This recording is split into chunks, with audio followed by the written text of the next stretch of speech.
Альхамдулиллах, аль-джамили фи джалалих. Хвала Аллаху, красивому в своем величии, великому в своей красоте, бесконечному в своем совершенстве. Да пребудут благословения и приветствия над моим господином Мухаммадом и его семейством, его сподвижниками и всех тех, кто последовал по его пути до Дня Суда. Тема прошлого урока была о страхе, как о положении макам, не как о состоянии, через которое проходит человек. Если его будет слишком много, он превратится в отчаяние. Если постоянно встречать людей с таким чувством, это превратится в отпугивание людей. Это положение макам происходит от познания Аллаха, свят Он и велик, Его величия и качеств, от размышлений о величественности строения Вселенной, которую мы осознаем. Тот, кто первый раз садится в самолет, испытывает почтительный страх, когда находится в воздухе под оболочкой атмосферы. Но когда он привыкнет к этому, страх проходит, не у того, кто размышляет. Один из ученых-физиков, неверующий, точнее сказать, атеист, пусть наставит нас всех Аллах, выразил свою мысль, для которой я пока не нашел объяснения, из-за которой я, может быть, однажды повторно изучу такое понятие, как вера. Он сказал: чем больше я углубляюсь в свою специальность, чем лучше я разбираюсь в своей науке, тем больше я чувствую почет, страх и собственную малость перед этим миром вокруг меня. Другой философ сказал: представить этот мир без существования Бога – дело страшное. Он пока еще не верует, но он сказал, что представить жизнь без Бога – вещь непосильная, несмотря на его безверие. Страх, который мы испытываем перед каким-нибудь жизненным явлением, есть ответвление от основного страха, исходящего от познания Творца этой жизни. И нет противоречия между страхом и любовью к Нему. Страх не аннулирует любовь, как думают некоторые. Да, страх, основанный на невежестве, разрушает любовь. Невежественный страх аннулирует позитивность, противоречит обустраиванию земли, противоречит претворению справедливости, борьбы со злом, противоречит улучшению уровня жизни, противоречит преодолению преград. Таков невежественный страх. Но тема нашего разговора — страх, основанный на познании сущности величия Творца, свят Он и велик. И он не противоречит любви. Напротив, самый сильный вид страха в мире — это страх любящих. Разве вы видели в мире более сильный страх, чем боязнь пылающего от любви потерять любимого? Поэтому страх и любовь не только не противоречат, но и не существуют порознь. Но страх может отсутствовать в момент общения с любимым, и отсутствие его не значит его исчезновения, потому что после этого страх перед потерей любимого возвращается. Так он в постоянном страхе, любовь такого раба Аллаха имеет связь с положением макамом страха, непрерывную связь. Даже спокойствие, наступающее от довольства, наступающее от радости, наступающее от надежды на любимого, оно само по себе степень макам, и тоже не противоречит страху, так как они оба исходят от познания. Мое познание Его величия привело к страху перед Ним, а мое познание Его красоты привело меня к надежде на Него. Они не противоречат друг другу. Этот вопрос понятен. Почему же мы его так подробно изучаем? Хочешь правду? Загляни в себе душу. Каждый пусть посмотрит в себе душу. Есть аят, который бросает меня в размышления. Он связан с состоянием лицемеров. Да защитит нас всех Аллах от лицемерия, настоящего лицемерия, то есть показывания веры и скрывания неверия. Они придут в день суда вместе с верующими, стараясь примкнуть к ним, встать близко к ним. Ведь они привыкли в мирской жизни проводить свои жизни в мусульманских обществах, притворяясь мусульманами, чтобы таким образом с ними обращались как с мусульманами. Так, будучи с большинством, они могут распространять свой яд, сеять сомнения и обвинять подобно первым мунафикам. Все, чем они занимались — сеяние сомнений, критика и нападки на неоспоримое. Всевышний Аллах говорит в этом аяте: «Они взовут к ним. Разве мы не были с вами?»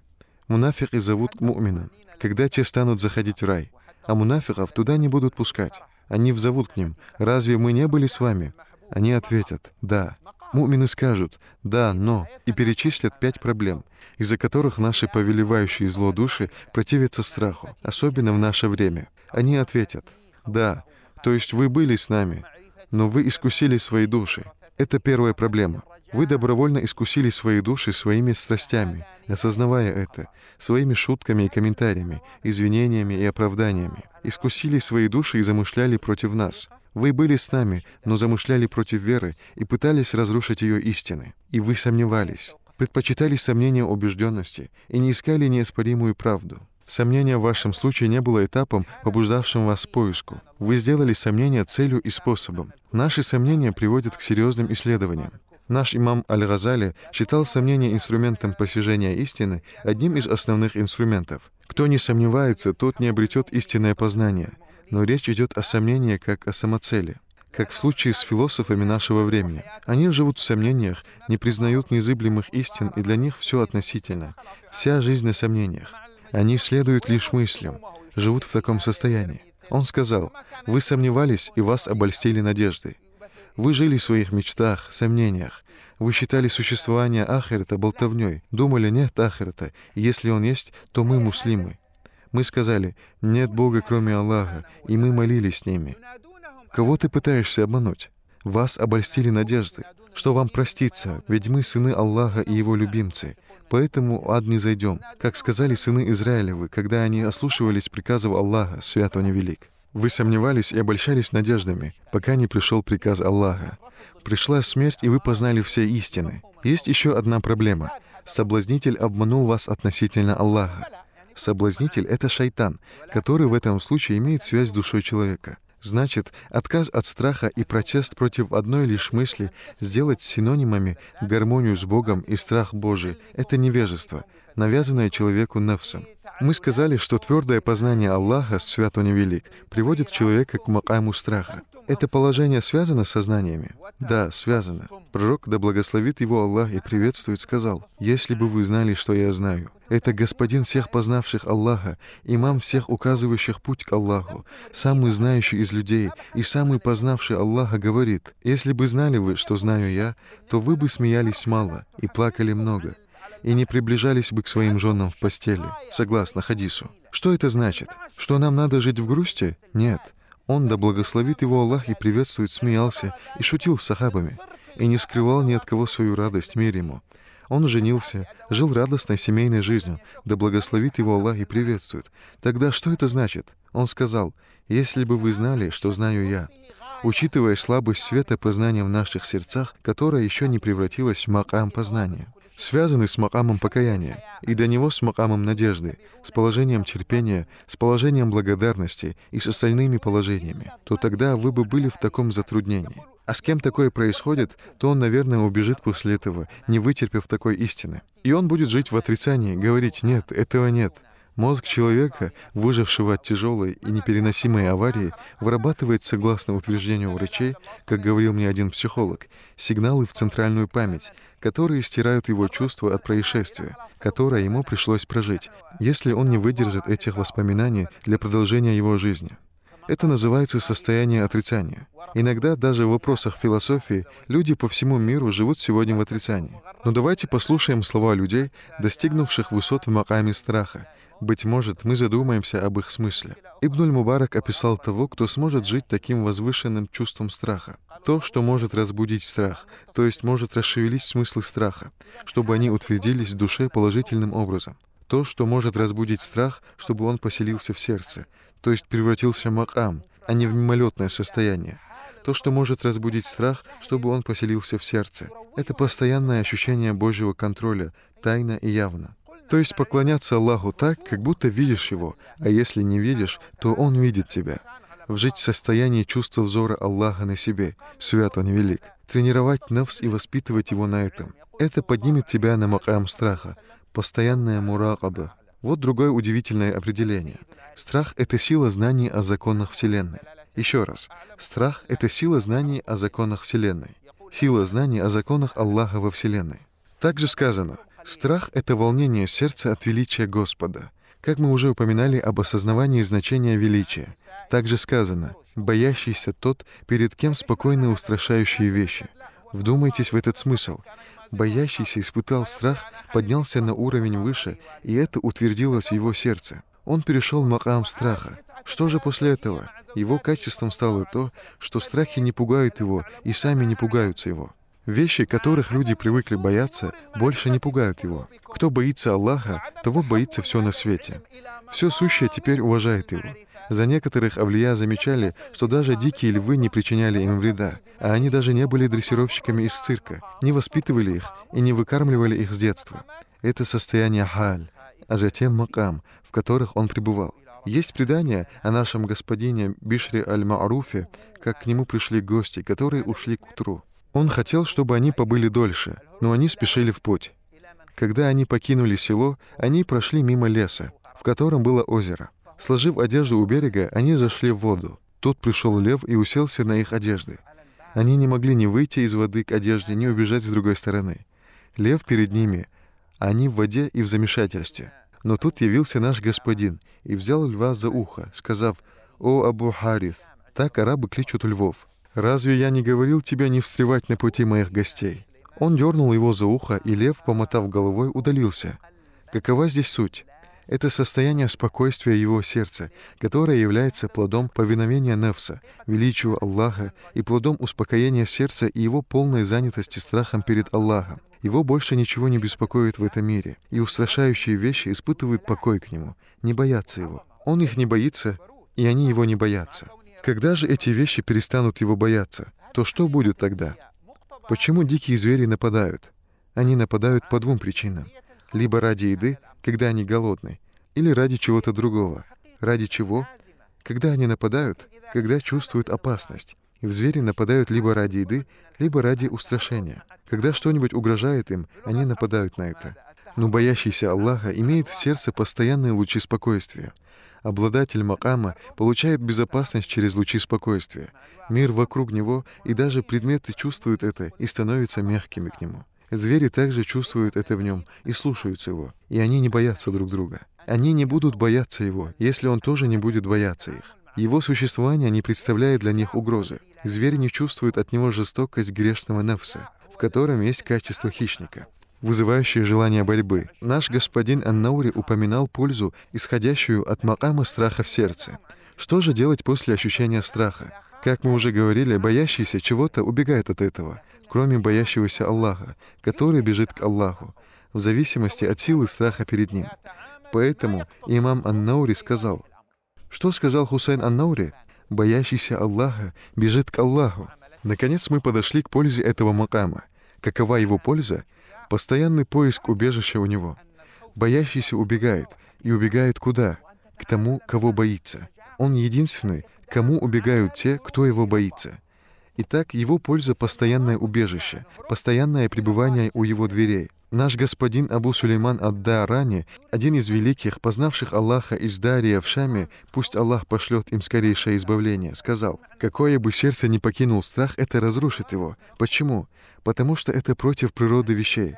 Истина в том, что человек слаб в этом мире перед величием Творца, и в том, что Аллах обладает величием и силой, величавостью и мощью, будучи милостивым и милосердным. Такова суть вещей. Из этого следует, что надо придавать серьезное значение роли страха перед этим всем. Серьезная роль страха — это истина. Но если ты будешь жить в отрицании, то ты будешь вдали от истины. Или, как принято сегодня говорить, избегать действительности. Избегая чего? Действительности. Сегодня людей учат, говорят им: не страх является ошибкой или постыдным поступком, а отрицание страха. Стыдно быть неспособным управлять своим страхом. Храбрец не тот, кто не боится, о братья, а тот, кто умеет обращаться со своим страхом. Даже самые храбрые боятся на войне, но их отличает от трусов то, что трусы не умеют обращаться со страхом, а храбрец, испытывая страх, может совладать с ним, понять его, действовать подобающе страху, чтобы решить проблему. Поэтому не будь трусом в делах с Аллахом, будь храбрым. В том смысле, что надо признаться, что боязнь Аллаха неизбежна и истинна, и что с ней надо обращаться посредством храброго побега к Аллаху. Боишься Аллаха? Будь храбрым и беги к Аллаху, свят Он велик. Такой страх влечет за собой постоянное чувство взора Аллаха на этапе макам страха. Что это значит, постоянное чувство взора Аллаха? То, что человек будет жить в привязанности сердца к Аллаху. Если я боюсь и надеюсь на Него, свят Он велик, то я буду ожидать, что Он спасет меня от моих страхов. Я боюсь Его гнева, значит, я буду ожидать, что Он спасет меня от Него, так же, как и от Его наказания и изгнания из круга любимых рабов. Слава Аллаху! Это состояние муракаба позволяет тебе испытать истину того, что ты раб, и ты проходишь дальше в этой истине. Эту истину испытали ангел Джибрил, мир ему, и ангел Микаил, мир ему, когда увидели, как изгоняют Иблиса, да защитит нас Аллах от него из круга приближенных. В день его изгнания он был из приближенных наряду с ангелами, хотя сам был джинном. Джибрил и Микаил заплакали. Аллах спросил их, хоть он лучше знает их: «Что заставило вас плакать?» Они сказали: «О Господь, Иблис поклонялся тебе много, а теперь он изгнанный». И мы боялись, что коснется нас то, что коснулось его. Так это передается о нем. Всевышний сказал: «Оставайтесь такими». Это все еще кажется тяжелым, так? Кажется тяжелым потому, что эта правда не подходит мне и тебе. Ну послушай, Аллах может ощедрить этим меня и тебя, а я желаю, что Он это сделает. И прошу Его об этом. Так мы перешли от теории к претворению этого смысла в жизнь. Потом мы должны развиваться, чтобы это стало постоянным макамом сердца, чтобы получить покой боязни. Покой боязни? Да, успокоение боязни. Как так? Воистину, приближенные Аллаха не познают страха. Они не боятся. Их страх обезопасил их. Воистину, приближенные Аллаха не познают страха и не будут опечалены. Они уверовали и были богобоязненны. Каково их положение? Им предназначена радостная весть в этом мире и в последней жизни. Еще будучи в этом мире, их страх приводит их к истинной сути безопасности. И это приводит человека к еще более тонкому смыслу. Один из познавших Аллаха сказал: «Не надейся на свой страх, я боюсь опираться на свой страх». Что это значит — опираться на свой страх? Это значит смешать понятие божественного спокойствия, исходящего от укрепления в сердце света боязни Аллаха, с иллюзией спокойствия, которая обманывает меня мой нафс, говоря мне: «Если ты боишься Аллаха, то ты молодец», чтобы оставить меня без страха перед Аллахом свят Он и велик. Но обладатель истинной боязни Аллаха, который живет спокойствием страха перед Аллахом настоящим образом, он живет в лучах спокойствия, нисходящих на него от Аллаха, свят Он и велик. Живет этим чувством по-настоящему, наслаждаясь им. Я завершу этот урок следующей истиной, которая покажется для кого-то странным. Но нет ничего странного в дарах Аллаха. Существует наслаждение от страха. Макам страха имеет усладу. Сладость страха — это когда в душе укрепляется свет боязни перед Аллахом, а другие ложные страхи исчезают из его души. И человек испытывает одурманивающее чувство присутствия Всевышнего. Был один человек по имени Алим или Олейм, которого Зу Аннун Аль-Мисри спросил: «Почему люди тебя прозвали сумасшедшим? Что лишило тебя разума?» Он сказал: «Страх потерять связь с ним. Вот то, что отняло мой разум. То есть сделал меня сумасшедшим страх потерять вкус любви в сердце, и эта боязнь бросила меня в состояние бреда им. В том смысле, что мой страх схватил меня сильно и бросил меня в чувство его присутствия, и я позабыл все, что вокруг меня, отчего люди стали думать, что я потерял разум в таком своем бессознании». Так мы перешли к следующему понятию, а именно к макаму надежды. Я прошу Аллаха, свят Он и велик, дать нам ощутить эти истины так, чтобы мы могли утвердиться на страхе перед Ним. О Аллах, даруй нам страх перед Тобой, который встанет между нами и неповиновением Тебе. О Аллах, даруй нам поклонение богобоязненных и надеющихся на Тебя, любящих Тебя, любимых Тобой и приближенных. Не превращай наши грехи в завесу между нами и истинами этих знаний. Помоги нашим душам возвышаться в уровнях очищения души так, чтобы они не могли препятствовать духовной стабильности и укреплению боязни и надежды в наших сердцах. Он наищедрейший из щедрых и самый милосердный из милостивых. И да благословит Аллах и приветствует нашего господина Мухаммада, а также его семейство и его сподвижников. И воздадим в конце хвалу Аллаху, Господу миров. Фатиха.